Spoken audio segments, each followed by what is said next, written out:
परभणी जिल्ह्यामध्ये सध्या तापमानाचा पारा दिवसेंदिवस वाढतोय। परभणीचं तापमान गेल्या काही दिवसांपासून 43 डिग्री सेल्सिअस वरती गेलं आणि त्याच्यामुळं वारंवार वीज पुरवठा खंडित होतो। वीज पुरवठा वाढत्या तापमानामुळे जे ट्रान्सफॉर्मरला ऑइल आहे ते ऑइल गरम होतं आणि त्याच्यामुळं वीज पुरवठा नेहमी खंडित होतो आणि या ट्रान्सफॉर्मरला थंड ठेवण्यासाठी जे आहे ते आता कूलरचा गारवा दिला जातोय। अशा पद्धतीनं आगळी वेगळी शक्कल जी आहे ती वीज महावितरणच्या वतीनं जे आहे ती करण्यात आलेली आहे आणि अशा पद्धतीनं ट्रान्सफॉर्मर थंड राहावेत यासाठी कूलरचा गारवा जो आहे तो ट्रान्सफॉर्मरला दिला जातोय। एकूणच या ठिकाणी जे आहेत आपण बघताय की 2 कूलर या ठिकाणी लावलेले आहेत। इतर 2 कूलर जे आहेत ते बाजूच्या ट्रान्सफॉर्मरला लावलेले आहेत आणि त्यामुळं वीज पुरवठा जो खंडित होण्याचं जे प्रमाण होतं ते कमी झालेलं आहे आणि यामुळं जे ऑइल आहे ते ऑइल थंड राहतं आणि त्याच्यामुळं वीज पुरवठा जो आहे तो वारंवार खंडित होण्यापासून जो आहे तो बचाव होतो आणि त्याच्यामुळं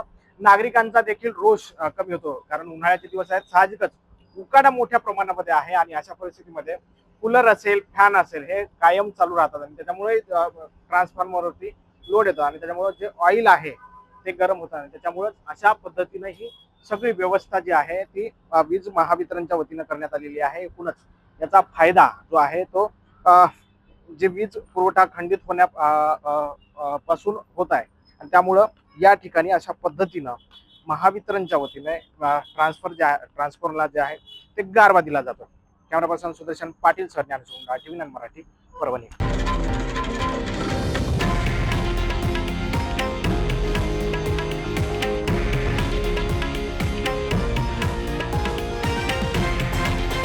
हे आहे देशातील नंबर 1 न्यूज नेटवर्क आणि आपण पाहत आहात TV9 मराठी, एकमेव।